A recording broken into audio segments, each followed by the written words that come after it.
प्रिय बच्चों, आपका पुनः स्वागत है। और बच्चों, आज हम लोग करने वाले हैं हमारा घर हमारा विद्यालय प्रयास पुस्तिका कक्षा 6 से लेकर 8 तक जो दी गई है उसका कंप्लीट सॉल्यूशन। तो चलिए बच्चों, हम लोग स्टार्ट करते हैं। प्रयास पुस्तिका कक्षा 6 से 8 में आज हमारा प्रोजेक्ट नंबर 7 रहेगा, जिसमें आप बहुत ही सुंदर आकृति गणेश भगवान जी से स्टार्ट करेंगे। यहाँ पर आपको आकृति नज़र आ रही होगी बच्चों। ये आकृति जो हैं ये पत्तियों द्वारा बनाई गई हैं। अब ये आकृतियाँ पत्तों द्वारा बनाई गई हैं, तो अब आप समझ गए होंगे कि पक्का ये जो प्रोजेक्ट है यह आपको पत्तियों से संबंधित पक्का होगा। तो चलिए हम लोग देखते हैं पहला प्रश्न क्या कह रहा है। बच्चों प्लीज़ चैनल में नए हो और अभी तक आपने प्रयास पुस्तिका के पूरे प्रोजेक्ट नहीं किया है तो आप चैनल को सब्सक्राइब कर लीजिए, क्योंकि उससे प्लेलिस्ट मिलती है जिससे आप पूरा का पूरा कंप्लीट सॉल्यूशन देख सकते हैं। प्रश्न नंबर 1 है, चित्रों में पत्तों की सहायता से आकृति तैयार की गई है। दिख रहा है आपको भी गणेश भगवान की, और बाजू में मछली की जो आकृति बनी हुई थी वह कैसे बनी हुई थी? पत्तों की सहायता से बनी हुई थी। क्या आप भी अपने आसपास पत्तों की सहायता से ऐसी आकृति बना सकते हैं? कोशिश कीजिए। आपने किस किस की आकृति बनाई है उसके बारे में लिखिए। आपके पास तो इतनी सारी चीज़ें हो सकती हैं, आप कुछ भी बना सकते हैं। चाहे टीवी बना सकते हैं, चाहे मोबाइल बना सकते हैं, आप कुछ भी पत्तों के इससे बना सकते हैं। आपको वही आहार लिखना है। तो जैसे यहाँ पर लिखा है मकान, दरवाजा, गाड़ी। अब आपके मन में जो आ रहा है, ये जितनी लाइन छूटी हैं सब कुछ आप लोग पत्तों से बना सकते हैं, तो आप सब यहाँ पर लिख लीजिएगा। दूसरे नंबर का प्रश्न क्या कह रहा है, इन आकृति बनाने में आपने कौन कौन से पौधों की पत्तियों का उपयोग किया है? उन पौधों के नाम लिखिए। आकृति जब आप बना रहे हैं तो आपने किन किन पौधों की पत्तियों का उपयोग किया है। आप क्या कीजिएगा, अपने घर के आसपास उपस्थित अच्छी वाली पत्तियां तोड़ लीजिएगा और उसके बाद बनाइएगा। और जब आप तोड़ें तो देख लीजिएगा आपने किस किस पेड़ की पत्तियां तोड़ा है। फिर आपको यहाँ पर लिखना है, जैसे पीपल, अशोक, सीताफल, आपको और जो पेड़ पता है उनके बारे में लिख लीजिएगा। अगला प्रश्न देखिए, तीसरा प्रश्न है अपना, पेड़ पर्यावरण को किस प्रकार शुद्ध रखते हैं? खोजो और लिखो। जो हमारे पेड़ हैं वो पर्यावरण को शुद्ध बनाने में कैसे सहायक रहते हैं? तो पेड़ पर्यावरण को शुद्ध बनाने में महत्वपूर्ण भूमिका निभाते हैं। कैसे महत्वपूर्ण भूमिका निभाते हैं?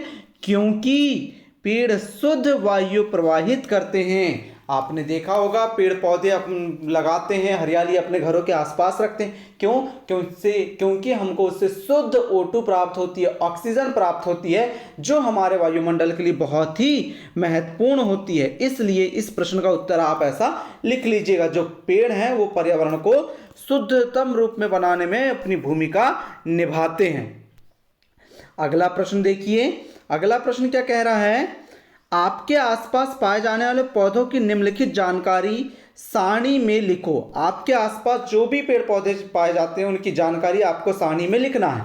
औषधि में उपयोग आने वाले पौधे, छायादार पौधे, जंगली पौधे और सजावटी पौधे। तो तुलसी क्या हो गया हमारा? औषधि पौधा हो गया। छायादार बरगद हो गया। जंगली आंवला पौधा हो गया। सजावट में गुलाब या कोई भी आप ले सकते हैं। जैसे फिर से यहाँ पर आप देखेंगे तो यहाँ पर आपको नजर आ रहा होगा, यहाँ पर अर्जुन, फिर पीपल, ये कैसा है? ये है हमारा कौन सा अर्जुन? ये है हमारा अर्जुन एक औषधि पौधा। पीपल कैसा पौधा है हमारा? छायादार पौधा है। फिर यहाँ पर क्या आ गया? महुआ आ गया। फिर यहाँ पर क्या आ गया? अशोक आ गया। ठीक है, इस प्रकार से आप यहाँ पर आगे तरफ लिखेंगे तो आगे क्या लिख सकते हैं? नीम।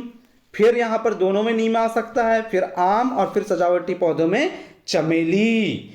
फिर आगे बढ़ते हैं, फिर है बेहड़ा। फिर यहाँ पर छायादार में आम, जंगली पौधा सागौन, और आपका सजावटी पौधा गेंदा। इस प्रकार से आपने लिखा। फिर एक महत्वपूर्ण प्रश्न आप जानते हैं, मतलब महत्वपूर्ण पौधा जो आपके लिए बहुत इंपॉर्टेंट रहता है वो कौन सा है? औषधियुक्त हल्दी, छायादार इमली, जंगली हिल्ला और सजावटी धतूरा। इस प्रकार से आप इसको लिख सकते हैं। अगला प्रश्न और अंतिम प्रश्न इस प्रोजेक्ट का क्या कह रहा है, उसने, इसने, वह, वो जैसे शब्द सर्वनाम कहलाते हैं। आपने इस गतिविधि को लिखते हुए जिन सर्वनामों को लिखा है उसे छांटकर लिखिए। तो देखो, अब हमने जो भी अभी तक ऊपर जो जो लिखा है उसमें सर्वनाम क्या होते हैं? जो संज्ञा के स्थान पर प्रयोग किए जाते हैं। तो संज्ञा जैसे राम है तो राम को हमने क्या बोल दिया? वह लड़का। तो वो क्या हो गया? एक सर्वनाम हो गया वह। उसी प्रकार यहाँ पर लिखना था तो उसके आपने इन किसको, ये हैं हमारे कौन से, ये हैं हमारे सर्वनाम वाले। तो आप इस प्रकार से इनको लिख लीजिएगा, ये कौन से कहलाते हैं, हमारे सर्वनाम कहलाते हैं। तो ठीक है बच्चों, इस प्रकार से ये वाला भी प्रोजेक्ट कंप्लीट होता है। प्लीज़ आप चैनल में नए हो तो चैनल को सब्सक्राइब कर लीजिएगा। मिलते हैं अगले वीडियो में। Thank you for watching.